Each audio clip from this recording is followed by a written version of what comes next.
Mediastinal masses.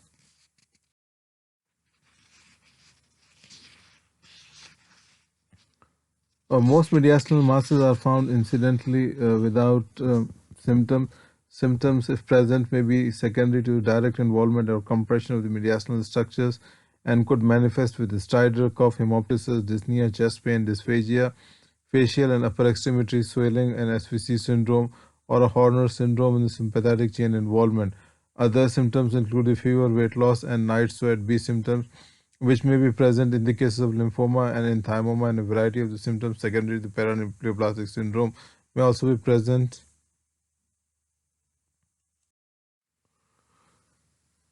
So the masses could lie in the anterior superior mediastinum. 40% are thymic, so they are T's, thymoma, thymic carcinoma, thymic cyst, hyperplasia. It could be germ cell tumor, benign teratoma, dermoid cyst, malignant seminoma, non-seminaceous germ cell tumor, embryonal carcinoma, lymphoma, intrathoracic thyroid of substernal goiter, ectopic thyroid tissue, parathyroid adenoma, hemangiomas, lipoma, liposarcoma, fibroma, fibrosarcoma, and foramen of Morgagni's hernia. In the middle mediastinum, it could be lymphadenopathy, lymphoma, sarcoid, metastatic lung disease, bronchogenic or pericardial and enteric cyst, esophageal tumor, esophageal cyst, and the vascular masses and enlargement could be there.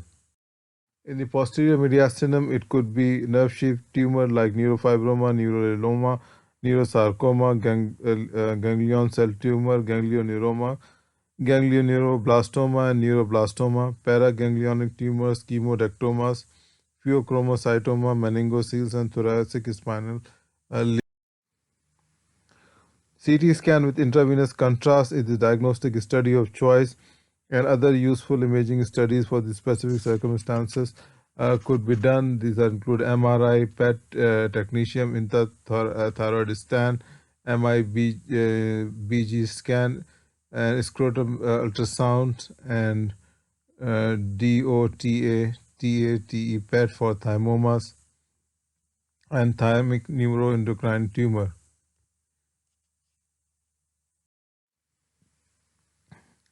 A definitive tissue diagnosis can be made either by preoperative or pre-treatment of the biopsy, and percutaneous endobronchial or endoscopic biopsy as a part of the surgical resection, and decision between the preoperative biopsy and the surgical resection of clearly resectable masses can be difficult. In general, the clinical scenarios that favor the proceeding with the surgical resection without the preoperative biopsy include the following: the imaging abnormality of the mediastinal mass, a low suspicion for the thymoma with the lack of the B cell symptoms, and the mediastinal mass is clearly resectable without the signs of the local invasion. A vast majority of the tumor in the mediastinums of the anterior mediastinum are the 4 T's: teratoma, thymoma, terrible lymphomas, and thyroid tissues.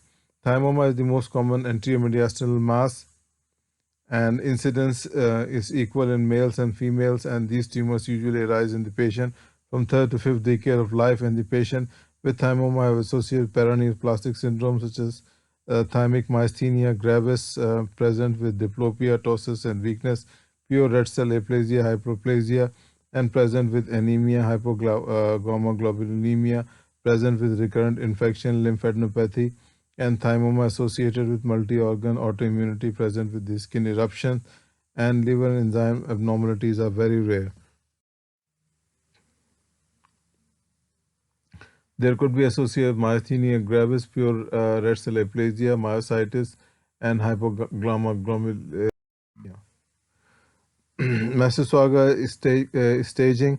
Stage 1A is grossly microscopic or complete encapsulated tumor. Stage 2A, microscopic invasion into the thymic capsule, or stage 2B is microscopic invasion of the thymic and surrounding fatty tissue and grossly adherent but not breaking through the mediastinal and pleural pericardium. Microscopic invasion into the neighboring organs, including the pericardium, lung, and great vessels. And stage 4 is the pleural pericardial disease. Stage 4B is lymphogenous or hematogenous metastasis. For diagnosis, biopsy could be done, and a Chamberlain procedure can be used to diagnose. Treatment of thymomas varies with the clinical stages. We can use the chest CT scan as imaging procedure of choice in patients with myasthenia gravis. And the benign tumors and non-invasive and encapsulated, the prognosis is good. And if there is a high stage, the prognosis is bad, like in any tumor.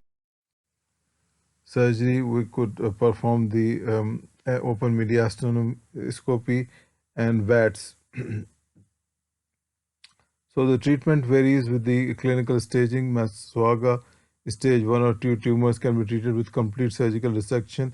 Stage 3 and 4 tumors with either the clear invasion of the structures or the pleural dissemination are treated with platinum-based neoadjuvant chemotherapy followed by resection. Prior to resection, patient should be evaluated for signs and symptoms of the myasthenia gravis and treated with medically as indicated. The standard operative approach for resection for thymoma is median sternotomy. Minimally invasive VAT or robotics can be used with stage 1 or 2 disease, and the same oncological goals could be achieved. The extent of resection includes the entire thymic gland and all the fatty tissues from the surface of pericardium as well as the pleura and the anterior to the phrenic nerve, and this is the suspicion of the lung and the pericardial involvement, and all en bloc resection should be performed, and a unilateral phrenic nerve abattement or encasement also warrants the resection, while the bilateral involvement requires the preservation of one nerve due to severe respiratory morbidity.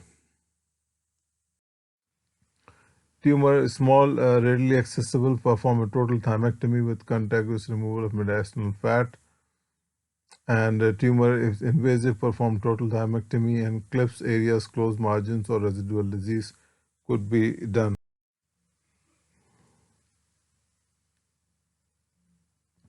Postoperative radiation therapy should be considered to R0 resection with a capsular invasion, and R1 R2 resection. Chemotherapy should be considered in R2 resection. A complete resection is a major prognostic factor for thymomas of all stage, and chemotherapy should be considered along with doxorubicin, cisplatin, cyclophosphamide, etoposide, and ifosfamide. Overall survival for the stages of 3 and 4 disease is 55%.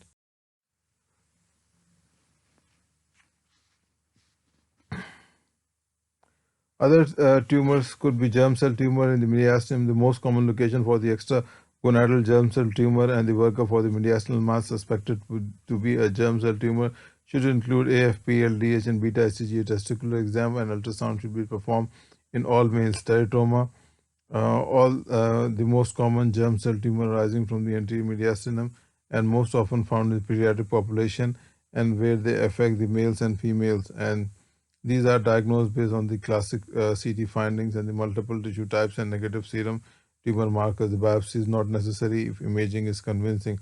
Treatment for teratoma is the surgical resection. Teratomas can undergo malignant degeneration and become a very aggressive and very poor prognosis. The seminomas are most common malignant germ cell tumors in the mediastinum and occurs most exclusively in male and third to fourth decade of the life, and the tumor markers is beta HCG, and 10% of the patient with AFP often normal, and the CT scan will reveal a characteristically large homogeneous mass with a soft border. The chemotherapy is the mainstay of the treatment with or without radiation therapy. Post-chemotherapy surgical resection is reserved for the rare cases of residual mass after therapy. The non-seminomatous germ cell tumor occurs most often in young men 20-30 years of age and are associated with elevated beta HCG, AFP, and LDH. Any elevation of the AFP in addition to beta HCG above 100 ml per unit in the young males with a large anterior mediastinal mass is diagnostic and does not require biopsy, and there are 3 mere cell types that comprises the masses in order to require the frequency: the yolk cell carcinoma, embryon cell carcinoma, choriocarcinoma, All of these patients should be treated with platinum-based chemotherapy. Post-chemotherapy surgical resection is indicated for any residual masses of the patient in whom the tumor marker normalizes. Additional salvage chemotherapy is indicated if the tumor maximizes and do not normalize. Lymphomas. Even though the mediastinal lymphomas is the most common mediastinal mass, and in children the primary mediastinal lymphoma in the adults is rare and causing only 5 to 10% of the cases of the intermediastinal masses. The most common types of the lymphoma presenting with the mediastinum is the nodular sclerosing or the Hodgkin's lymphoma and the primary mediastinal B-cell lymphoma. Due to the need for the chemotherapy, the needle aspiration often does not provide the sufficient tissue, and the core needle for the excisional biopsy is needed for definitive diagnosis and subtyping and the treatment for the lymphoma and chemotherapy and the radiation therapy. Intrathoracic thyroid tissue usually contiguous with cervical thyroid gland, presenting with the symptoms include shortness of breath from airway narrowing and dysphagia from compression, and most intrathoracic neck masses can be removed via the cervical collar incision, and although intrathoracic mobilization with an upper sternal split may be required. Middle mediastinal mass, the majority of the visual compartment masses are benign cyst or the perilymphadenopathy, and the lymphadenopathy are the benign most common.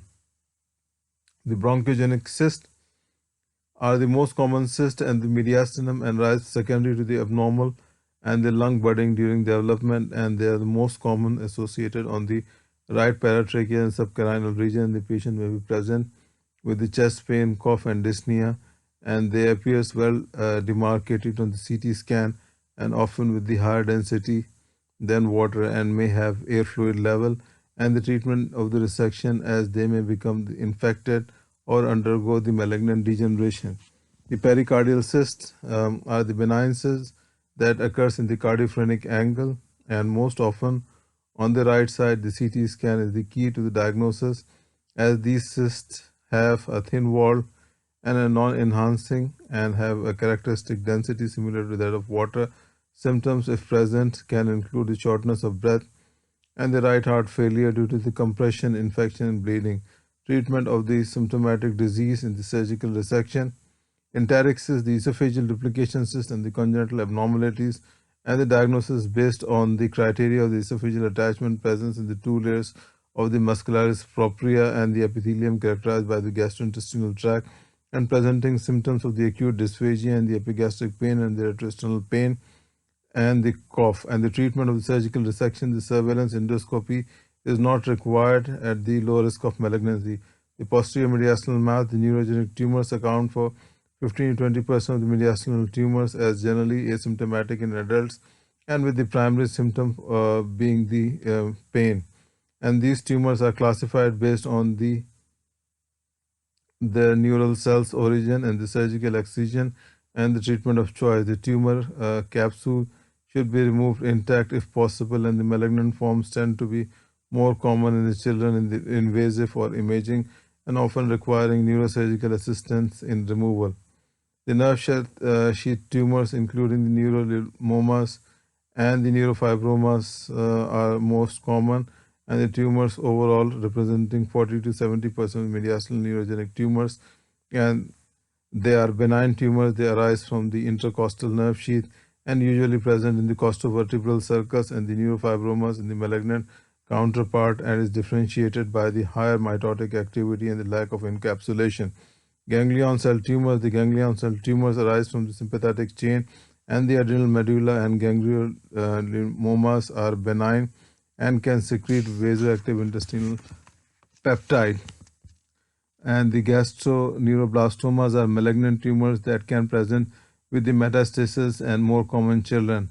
Paraganglioma, the tumors arise from the paraganglionic tissues in the costovertebral areas and include the pheochromocytomas, which produces the catecholamines, and the chemodectomas, which are hormonally inactive. Thank you very much.